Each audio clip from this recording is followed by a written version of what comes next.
kuamka na kifua kikuu.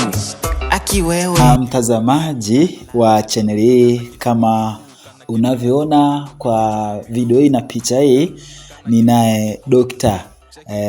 Kama atakavyojitambulisha majina yake kwa undani zaidi, kutoka katika ofisi ya mganga mkuu iliyoko ndani ya hapa Bukoba Municipal mkoani Kagera, ikiwa leo ni kumbukizi ya kifua kikuu duniani. Utayajua mengi sana msikilizaji, lakini pia nawe mtazamaji utayafahamu mengi sana siku ya leo kuhusiana na siku. Je, kifua kikuu ni nini?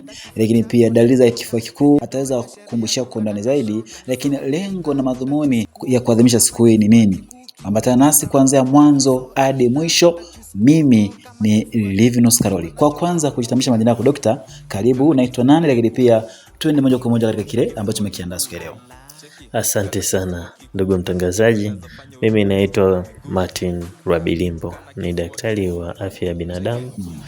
Ninafanya kazi hospitali ya rufaa ya mkoa, lakini vilevile nafanya shughuli za uratibu wa huduma za kifua kikuu kwenye mkoa wa Kagera. Okay. Awali ya yote tunamshukuru Mungu kwa kutupa fursa ya uhai na namna anavyoendelea kutupambania. Lakini kikubwa sana niseme tu tumepata fursa ya siku nyingine ambayo ni tarehe 24 Machi, ambapo dunia kwa ujumla, yani manake mkoa unaungana na taifa pamoja na mataifa katika kukumbuka siku ya kifua kikuu duniani. Okay. Siku hii ni siku ambayo ushahidi wa kisayansi ulitolewa rasmi ukibainisha, ukiwa bayana kwamba kifua kikuu kinasababishwa na ugonjwa wa vimelea vya Mycobacterium tuberculosis. Kwa hiyo ushahidi ule ndo siku rasmi tunakumbuka, ambapo tulitambua rasmi kwamba ugonjwa huu unasababishwa na kisababishi kipi. Na kwao, kutokana na hilo, jitihada za kisayansi ziliweza kuchukua hatua ya kujua matibabu gani yanaweza kudhibiti kimelea huyu. Sasa kwa tangu miaka 1882 ambapo ushahidi huu uliweza kutoka rasmi, mpaka leo tunashuhudia kwamba ugonjwa umeendelea kuleta athari, lakini pamekuwa na jitihada za pamoja za mataifa katika kuendelea kudhibiti ugonjwa huu na kuendelea kuufifisha, kwa sababu madhira yake au hasara zake zilikuwa ni kubwa na zimeendelea kuwepo kwa kubwa kwenye jamii. Ugonjwa huu, mtu aweza jiuliza, ugonjwa wa kifua kikuu ni nini? Ugonjwa wa kifua kikuu ni ugonjwa ambao unasababishwa na vimelea aina ya bakteria, tunaita Mycobacterium tuberculosis kitaalamu.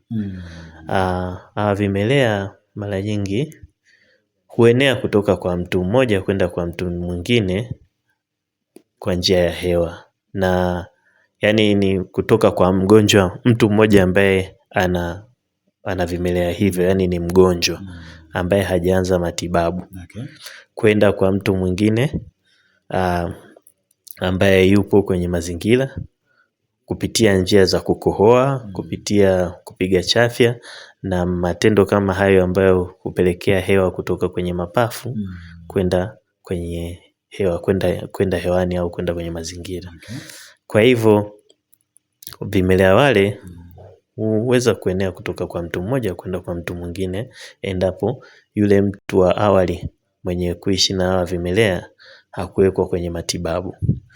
Na kinachofuata, mara nyingi mgonjwa huyu huanza, yule aliyeambukizwa anaweza akakaa na wale vimelea, kinga yake ikaweza kudhibiti kwa muda, lakini kinga inapokuwa dhaifu kidogo, wale vimelea hunyanyuka na huleta athari. Na athari kubwa sana ni kwamba, kwanza mtu huanza kupata zile dalili na dalili za ugonjwa huu ambazo mara nyingi tunatakiwa tuzibainishe mapema. Ni kwamba mgonjwa huanza dalili za kukohoa, hutokwa jasho, kikozi chaweza kufikia hatua ya kutokwa damu, au kikozi chenye makozi yenye harufu mbaya. Lakini tunasema kikozi chochote chenye muda wa wiki 2 au zaidi kinaanza kututia mashaka sana na kutaka tukifanyie uchunguzi. Lakini kwa minajili ya kwamba tunalenga kubainisha wagonjwa wote mapema, kikozi chochote hatutakiwi kukichukulia kwa mzaha. Tunatakiwa tukichunguze. Wagonjwa hawa hupata pia dalili za homa. Homa zinaweza zikawa homa za vipindi.